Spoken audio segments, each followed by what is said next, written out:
आइए आज हम 12वां श्लोक देखेंगे। 12वां श्लोक भी भगवान श्री कृष्ण के द्वारा कहा जा रहा है ना। इसके पहले क्या कहे भगवान श्री कृष्ण, हे अर्जुन, जो तुम सोच रहे हो, जो नहीं सोचने वाली चीज है उस पर तुम सोच रहे हो, उसको भी सोच रहे हो ना।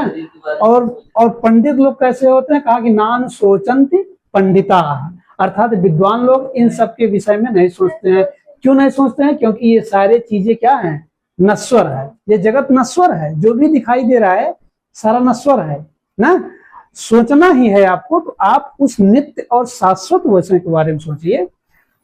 जो नित्य है तो वह रहने वाला क्या है, आत्म तत्व है। उस आत्म तत्व का चिंतन करना ही आपका सोचनीय है। तो अब उसके बाद कह रहे हैं कि न त्वे वाहम जातुनासम न त्वम नेमे जनाधिपा न चैव न भविष्यामः सर्वे वयम अतः परम ना। अब भगवान श्री कृष्ण एक बात बहुत अच्छी कहे थे इसके पहले वाले में, कि जो अभी जीवित हैं और जिनका प्राण चला गया हो, किसी के बारे में आपको नहीं सोचना है। नान सोचंत पंडिता कहे थे यहां तक। तो वही चीज कर रहे हैं कि तुम फालतू का चिंतन कर रहे हो, फालतू का टेंशन ले रहे हो, सोच करके ये मारे जाएंगे, पितामह मारे जाएंगे, भीष्म मारे जाएंगे, ऐसा कुछ नहीं सोचना है। इसीलिए भगवान श्री कृष्ण कह रहे हैं कि न तू एव अहम। अहम माने मैं, कौन? मैं भगवान श्री कृष्ण ना। मैं भगवान। भगवान यहां अर्जुन को यह बताना चाह रहे हैं कि देखो, ऐसा न मतलब नहीं ना, तू माने तो ना, तू माने तो, अहम माने मैं न, मैं नहीं था तू, तो ऐसा न, मैं नहीं था ऐसा नहीं, मैं आज भी हूं, इसके पहले भी था, आगे भी रहूंगा, भविष्यामः ना। अब ये कहना क्या चाह रहे हैं कि जिसके बारे में तुम सोच रहे हो कि आज मर जाएंगे फिर इनका अस्तित्व ही खत्म हो जाएगा, नहीं, आज मरेंगे तो उनकी शरीर मरेगी, उनकी आत्मा कहीं और फिर रहेगी। इसीलिए कह रहे हैं कि ऐसा नहीं है, मैं आज भी हूं, मैं त्रेता में भी था राम बन करके, आज हूं कृष्ण बन के, कल किसी और रूप में भी हो सकता हूं, यही है ना। तो कह रहे हैं कि न तू आयु अहम, मैं नहीं था ऐसा न, ऐसा नहीं ना। और जातु नासम, आस मतलब था ना, आस मतलब था, न अहम जातु नासम न, मैं नहीं था ऐसा न ना। देखो न प्लस न बराबर हाँ, ये सूत्र है। अगर दो बार न आया तो इसका मतलब हाँ। खाना खाओगे? नहीं, नहीं, इसका मतलब खाएंगे। क्लियर? न प्लस न बराबर हाँ। अब कैसे न, एक न यहां आया, एक नासम, न धन आसम, यही है ना। अब इसका मतलब क्या हुआ कि एक न इधर एक न इधर, दोनों मिलकर के हाँ हो गया, हुआ ना। अब कह रहे हैं कि अहम मतलब मैं भगवान श्री कृष्ण ना, अहम मैं भगवान कृष्ण, न मतलब नहीं, जात मतलब ना उस समय, नासम मतलब आसम मतलब था, न ऐसा न, ऐसा नहीं था, मैं उस समय भी था, मैं उस समय भी था, आज भी हूं, आगे भी रहूंगा। इसका मतलब मैं मरता नहीं हूं, मेरी शरीर मरती है, मेरे शरीर का नाश होता है। शरीर का नाश इसलिए होता है ना, शरीर नाशवान है ना। अभी आप देखेंगे शरीर की अवस्थाएं चेंज होती हैं। कभी आप देखा है कि आत्मा की अवस्था चेंज होती है? आज आत्मा जवान है, कल बूढ़ा होगा, परसों मरेगा? नहीं, शरीर आज कुमार है, कल यवन होगी, कल परसों बूढ़ी होगी, फिर एक बार नश्वर हो जाएगी ना। इसलिए कह रहे हैं, और फिर कह रहे हैं कि न तू न इमे और न त्वम, त्वम माने तुम अर्जुन, न मतलब नहीं, न फिर से न, अर्थात तुम नहीं थे ऐसा न, ऐसा नहीं है कि तुम भी नहीं थे, तुम भी थे, न अर्जुन सही किसी और रूप में सही ना। यहाँ क्या है, न धन इमे, यही है ना। तुम भी नहीं थे ऐसा न, इसलिए इसका मतलब हुआ कि तुम भी थे।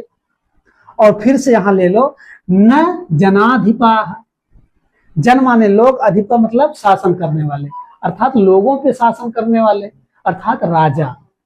ऐसा भी नहीं था कि राजा नहीं थे। क्लियर। तो वही कह रहे हैं कि अहम न जातु नासम न, मतलब मैं नहीं था ना, ऐसा न, ऐसा नहीं है, इसके पहले मैं था। क्लियर हुआ। अब ये इतनी बातें घुमा फिरा के क्यों बता रहे हैं, बताना सिर्फ इतना चाह रहे हैं कि अर्जुन को किसी तरह समझ में आ जाए कि शरीर का नाश होता है, आत्मा शाश्वत रहता है और निरंतर रहता है ना। तो वही कह रहे हैं। फिर देखिए क्या रहेगा, न चैव न भविष्यामः, ना ऐसा भी नहीं होगा कि मैं आगे नहीं रहूंगा। भविष्य में कहाँ का रूप होगा, भविष्याम, भविष्यावा, भविष्यामः ना, बहुवचन, लिट लकार उत्तम पुरुष बहुवचन। तो इसका मतलब ये हुआ कि न, ना और च और एव, न भविष्यामः। अब ये भी नहीं होगा कि आगे हम नहीं रहेंगे, भविष्य काल में नहीं रहेंगे, ऐसा न, अर्थात ऐसा न, इस प्रकार न मतलब नहीं है। ऐसा नहीं है कि मैं आगे नहीं रहूंगा, ऐसा नहीं है, इसका मतलब मैं आगे भी रहूंगा ना।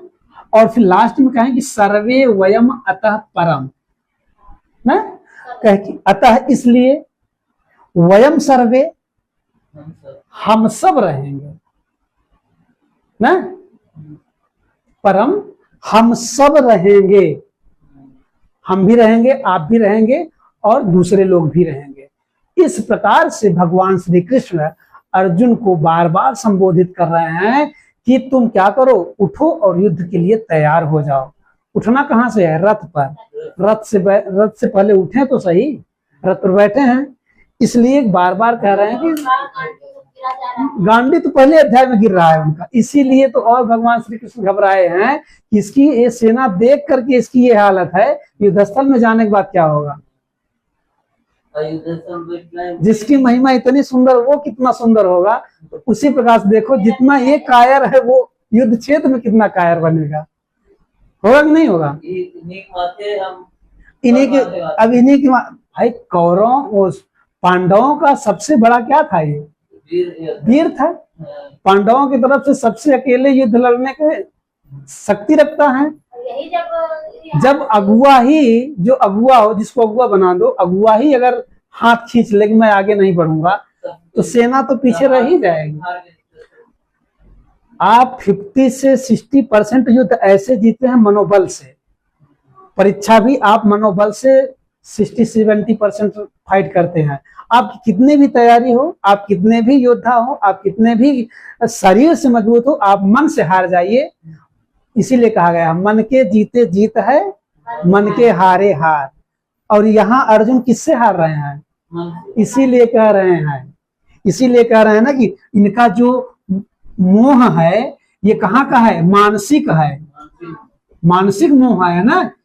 इसीलिए इनको, शारीरिक होता तो टैबलेट खिलाकर इनको ठीक कर दिया जाता, मानसिक है। मानसिक का सिर्फ एक टैबलेट है, समझाना, और वो भी समझा सकता है कौन, गुरु। सखा का तो मानेंगे नहीं, एक दोस्त को पढ़ाए कभी नहीं मानेगा। साला जीजा, साला तो इसीलिए साला है कि साला ही है वो, उसका नाम ही साला है। कितना भी विद्वान हो साला, जीजा कभी तैयार नहीं होगा मानने के लिए, कभी नहीं मानेगा। इसीलिए नहीं ऐसे में भी नहीं मानेंगे। इसीलिए तो भगवान श्री कृष्ण से ये रिश्ता बदल लिए ना, क्योंकि अब हमारा साला बंधुई का रिश्ता खत्म, यहीं से हमारा गुरु शिष्य का रिश्ता अब चालू होगा, और सखा का भी, मित्रता का भी हमारा आपका यहाँ रिश्ता क्लोज होता है। क्लियर हुआ कि नहीं हुआ।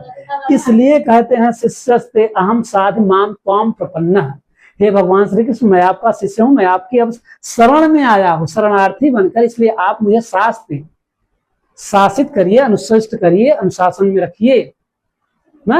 एक गुरु ही सिखा सकता है, कान पकड़ के इधर चाहे उधर उड़ेर सकता है ना। तो अब स्थिति इनकी यही कुछ बन रही है। क्लियर हुआ? आगे देखते हैं हम 13 नंबर श्लोक।